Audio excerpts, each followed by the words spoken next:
Students कैसे आप लोग, उम्मीद कर सकते बढ़िया होंगे, स्वस्थ होंगे। तो आज आगे जानेंगे रोम्बस के बारे में। रोम्बस, बस और बस रोम्बस। तो रोम्बस क्या होता है, इसका एरिया कैसे निकालते हैं, इसके बारे में जानेंगे। मेनली क्वाड्रिलेटरल का एरिया निकालने के लिए उसके डायगोनल का हेल्प लेना पड़ता है, लेकिन उस पर भी क्वेश्चन सॉल्व करेंगे और भी ढेर सारे क्वेश्चंस। लेकिन आज रोम्बस के एरिया का प्रूफ देखेंगे कि कैसे इसका एरिया हम लोग निकाल सकते हैं। रोम्बस होता क्या है ये हमने ऑलरेडी बताया है क्या होता है, जिसमें चारों साइड इक्वल हो, पुराने वीडियो में बताया है। तो उसमें यदि आप देखेंगे शुरुआत में एकदम, तो उसके डायगोनल के बारे में हमने प्रॉपर्टी क्या बताया था कि दोनों डायगोनल जो है किनारे किनारे के, वो एक दूसरे को बाइसेक्ट करते हैं, आधा आधा बांटते हैं, इक्वल नहीं होते हैं, आधा आधा बांटते हैं। तो उसकी हेल्प से प्रूव करेंगे कि उसका एरिया क्यों और कैसे क्या होता है। तो शुरू हो जाइए, कॉपी और पेन लेकर तैयार, और प्रूफ को देखिए ध्यान से और लास्ट में नोट करिएगा और क्वेश्चंस को भी लगाइएगा हमारे साथ। तो यहाँ पर सॉल्व करते हैं, शुरू करते हैं। फर्स्ट जानते हैं कि रोम्बस क्या है। ये हमने ऐसे टेढ़ा सा बनाया, न ही रेक्टेंगल लगेगा न ही स्क्वायर, ये है रोम्बस। ये साइड, ये साइड, ये साइड, ये साइड, चारों साइड रोम्बस में क्या होती हैं, इक्वल होती हैं। लेकिन जो ये कोड है ना, ये 90 डिग्री नहीं होता, एंगल 90 डिग्री नहीं है, 90 डिग्री नहीं है, इसीलिए तो रोम्बस है, नहीं तो ये स्क्वायर हो जाता है। तो चारों साइड इक्वल हैं, लेकिन कभी भी ये 90 डिग्री नहीं होता है। लेकिन ये जो डायगोनल यहाँ से यहाँ खींचते हैं, इस कोने से इस कोने तक और यहाँ से यहाँ तक, ये दोनों भी आपस में इक्वल नहीं है, क्योंकि ये छोटा है और ये दूर दूर जा रहा है तो ये बड़ा है, ठीक, इसकी तुलना में। लेकिन ये जब काटते हैं ना तो बराबर दूरी रहता है, ये डिस्टेंस इसके बराबर है और ये वाला इसके बराबर है, ठीक। तो रोम्बस का एरिया क्या होता है, एरिया ऑफ रोम्बस। पहले तो इसका प्रूफ देखते हैं, इसको लिख देते हैं क्या होता है। एरिया ऑफ रोम्बस लाना क्या है तो पहले बता देते हैं क्या लाना है। ये डायगोनल है, यहाँ से यहाँ तक की दूरी पता है, इसको नाम देते हैं, पूरे डिस्टेंस को यहाँ नाम देते हैं ए बी सी डी। तो डायगोनल की दूरी क्या है, ए सी। ए सी मतलब ये दूरी जो है ना, ये D1 है, और ये जो दूरी है ना, इसको नाम देते हैं D2, ठीक। तो एगो D1 है, एगो D2 है। तो डायगोनल का यहाँ पर एरिया ऑफ रोम्बस हो जाता है D1 इंटू D2, यानी कि दोनों डायगोनल का गुणा, डायगोनल का गुणा कर दो, एरिया मिल गया रोम्बस का। सिंपल यही करना है। लेकिन क्यों करना है, क्वेश्चन ये उठता है। तो क्यों करना है इसको बताते हैं, प्रूफ देखते हैं। हमको क्या पता है कि डायगोनल जो है, चारों साइड जो है वो इक्वल है रोम्बस के। तो ए बी बराबर, A B equal to B C और equal to C D equal to D A, ये चारों साइड इक्वल है, ठीक। इसका ज़्यादा हेल्प भी नहीं है, लेकिन फिर भी। और ये जो है ना, यहाँ से यहाँ, अब इसको फिर से हम बनाते हैं यहाँ पे साफ सुथरा, ये है, ये D1 है और ये ऐसे जा रहा है D2, ये क्या है D2। अच्छा, अगर ये पूरा D1 है, ये आधा आधा बराबर है, तो इसको नहीं लिख सकते D1/2 और D1/2, यहाँ से यहाँ तक की दूरी बस आधा आधा हो जाएगा ना। अगर पूरा D1 है, पूरा ये 8 सेंटीमीटर है, तो ये 4 का हो जाएगा, मतलब 8/2, 8 का आधा क्या हो गया 4। तो इसीलिए इसको लिख सकते हैं D1/2, D1/2, ये हो गया एक चीज़। दूसरा चीज़, ये D2 है, ये यहाँ से यहाँ तक पूरा D2 है, यहाँ से यहाँ तक पूरा डायगोनल, तो इसका आधा क्या होगा D2/2, और ये भी क्या होगा D2/2, यहाँ से यहाँ तक हो जाएगा। अब यहाँ तक देखते हैं, ये बन गया ऐसे D2/2, D2/2, ठीक, डायगोनल का आधा आधा। दूसरा चीज़ कहता है कि 90 डिग्री पर काटते हैं, ये 90 डिग्री का एंगल बनता 90 90 90 90। अब इसका हेल्प लेते हैं। तो किसी ट्रायंगल का एरिया क्या होगा, ये ट्रायंगल बनाएं, इसका एरिया क्या होगा, यहाँ इस ट्रायंगल में देखना है, यहाँ से यहाँ तक, इस ट्रायंगल में देखते हैं, ठीक। आधा ऊपर वाला इतना उठा लिए, यहाँ रखें, तो यहाँ से यहाँ तक दूरी है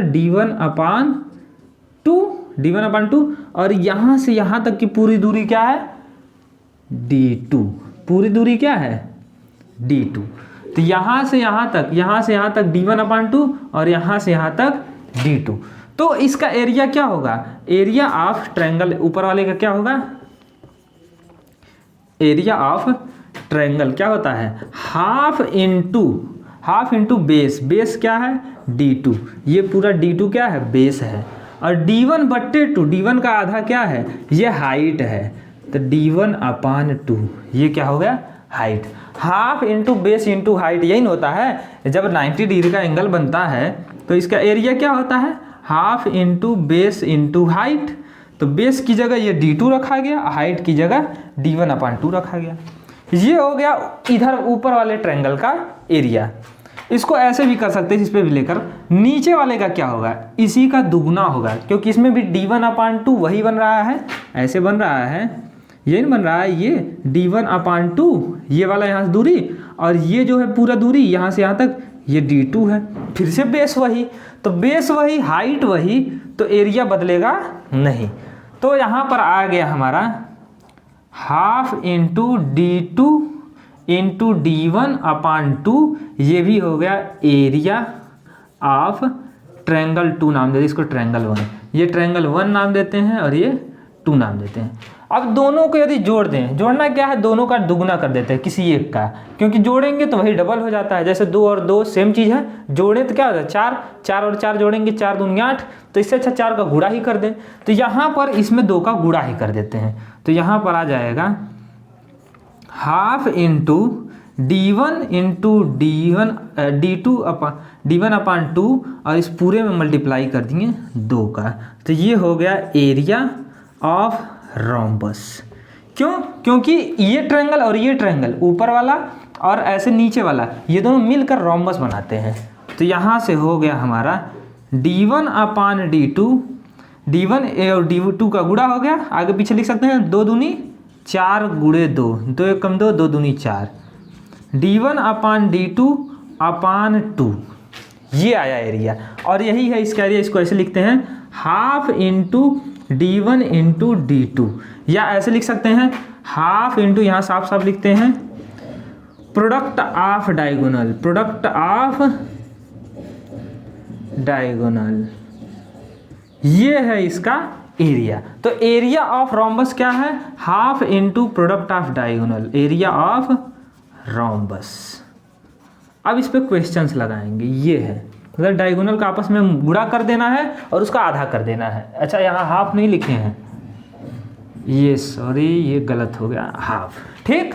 तो d1 इंटू d2 और उसका हाफ, उसका आधा कर देना है, तो half into d1 into d2 कर सकते हैं, या d1 d2/हाफ, डायगोनल का गुणा करना है और उसका आधा कर देना है। यही है एरिया ऑफ रोम्बस। इसको दूसरे तरह से भी प्रूव कर सकते थे, यहाँ से नीचे वाला लेकर के इसको हाइट लेते हैं और ये पूरा यहाँ से यहाँ तक बेस ले लेते हैं और उसका डबल कर देते हैं, ठीक, क्योंकि जैसा नीचे है वैसा ऊपर भी है, चारों साइड इक्वल होते ही हैं, तो इसीलिए कुछ अलग नहीं आएगा, यही आएगा area of rhombus, half into d1 into d2 हो जाएगा। अब इस पर क्वेश्चन लगाते हैं, इसको मिटा के। यहाँ पर हमने बोर्ड पर 2 क्वेश्चन लिखा है, दोनों को सॉल्व करते हैं पहले। तो फर्स्ट क्वेश्चन है the area of a rhombus whose 1 side and 1 diagonal, एगो साइड दिया है और एगो डायगोनल दिया है, measures 20 centimetre and 24 centimetre respectively, is respectively मतलब होता है क्रमशः, जो पहले नाम दिया है वो पहले वाला चीज़ है, यानी कि 1 साइड, तो एगो साइड कितना है 20 सेंटीमीटर। अच्छा रोम्बस है तो रोम्बस पहले बना लेना है, जैसे मर्जी बना पाए बना देना है, थोड़ा सा चारों साइड इक्वल लगे देखने में, 20 सेंटीमीटर, ये भी 20, ये भी 20, ये भी 20 कह रहा है। एक कोई डायगोनल जो है 1 डायगोनल, दूसरा वाला कहा है डायगोनल की बात, तो दूसरा क्या है 24, तो 24 सेंटीमीटर का है, ये डायगोनल कितना है 24, यहाँ तक तो ठीक है, लेकिन यहाँ से भी एक डायगोनल आएगा ये वाला, ठीक। यदि 24 सेंटीमीटर है तो इसको बाइसेक्ट करेगा, 2 बराबर पार्ट में बांटेगा, तो ये कितना हो जाएगा 12 सेंटीमीटर और 24 के आधा ये भी 12, तो 12 में बट गया है, ठीक। अगर एगो 12 है, एगो साइड 20 है, तो इसका लंबाई क्या होगा यहाँ से यहाँ तक, उसको हाइट कहेंगे। तो उसको कैसे निकालेंगे, तो इसको मान लेते हैं 90 डिग्री है, ठीक, और इसको h नाम देते हैं, तो उसको निकालते हैं पहले पाइथागोरस थ्योरम से। पाइथागोरस थ्योरम कैसे लगाते हैं, ऐसे देखते हैं, इसको उठा लाते हैं किनारे समझने के लिए, 12 है ये h माने हैं, ये 20 है। अब लग जाएगा पाइथागोरस थ्योरम कहता है 20 का स्क्वायर जो है, इसके स्क्वायर में से इसका स्क्वायर घटा दें, ये कर्ण है ना, यहाँ पर ये हाइपोटेनियस है, इसके स्क्वायर में से किसी एक साइड का स्क्वायर घटा दें तो ये बराबर होता है जो बाकी एगो साइड है उसके स्क्वायर के बराबर।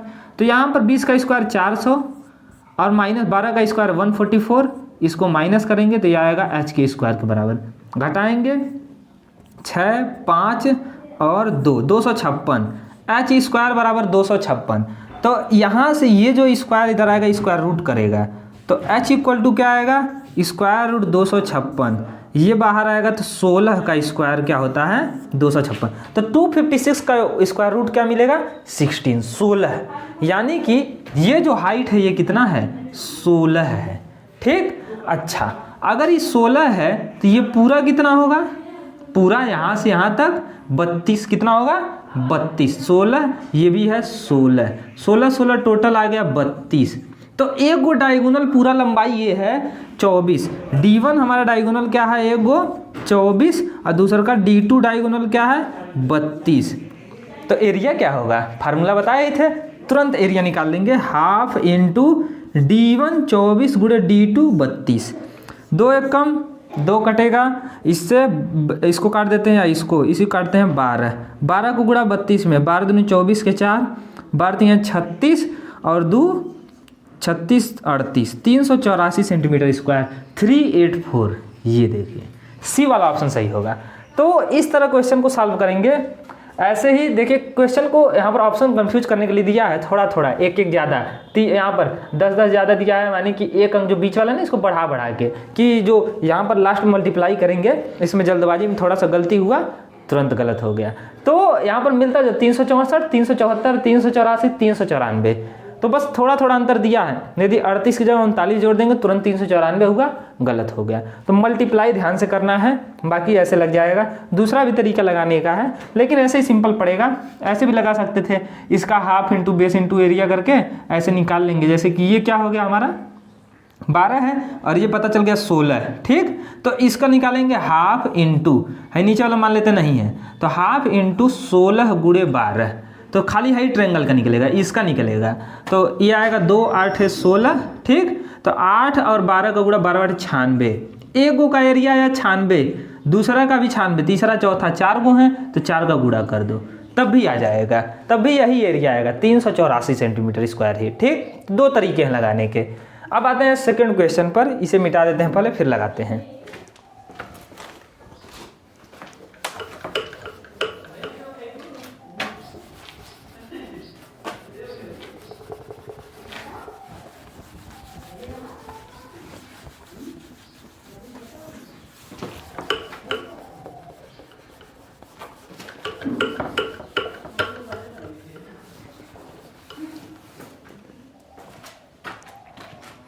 सेकेंड क्वेश्चन को अब लगाते हैं दूसरा। What is the area of rhombus ABCD below if AC equal to 6 centimetre and BE equal to 4 centimetre. AC की लंबाई का पूरा 6 सेंटीमीटर का है, BE जो हाइट है वो कितना है यहाँ पर 4 सेंटीमीटर। इसको बड़ा सा चित्र बनाते हैं, ऐसे ये बना देते हैं। ठीक, चारों साइड इक्वल है, अच्छा नहीं लग रहा देखने में, मान लेते हैं अच्छा है। तो BE AC और ये D, ये हाइट दिया BE कितना दिया है, BE दिया है 4 सेंटीमीटर, 4 सेंटीमीटर, और AC दिया है A से C, ये पूरा लंबाई दिया है, ये ध्यान देना है पूरा। AC कितना दिया 6 सेंटीमीटर, यहाँ से यहाँ तक 6। अच्छा ये 4 है तो हाई कितना होगा, इसका दुगना होगा, ये भी 4 होगा। तो D1 डायगोनल 1 क्या हो गया 6 सेंटीमीटर, D2 क्या होगा डायगोनल 2 क्या होगा 4 दूनी 8 सेंटीमीटर। एरिया नहीं निकल जाएगा, तुरंत निकल गया area. Half into D1 into D2 यानी कि हाफ इंटू 8 गुणे 6, 2 एकम 2 चौक 8 6 चौक 24, 24 आ जाएगा, 24 सेंटीमीटर स्क्वायर। सी वाला ऑप्शन सही होगा। ऐसे सॉल्व करना है तो डायगोनल किसी तरह खोजेंगे और लगा देंगे, साइड से भी लगा सकते हैं लेकिन उससे थोड़ा टाइम लगेगा। तो इस तरह सॉल्व करने क्वेश्चंस को और भी क्वेश्चन सॉल्व कराएंगे। तो क्वेश्चंस को अपने से भी सॉल्व करते रहिए, कॉन्सेप्ट को समझते रहिए, फार्मूला याद करते रहिए। इतना तेज तेज बोलेंगे कंफ्यूज हो जाएंगे। तो मिलते हैं नेक्स्ट वीडियो में, तब तक के लिए जय हिंद।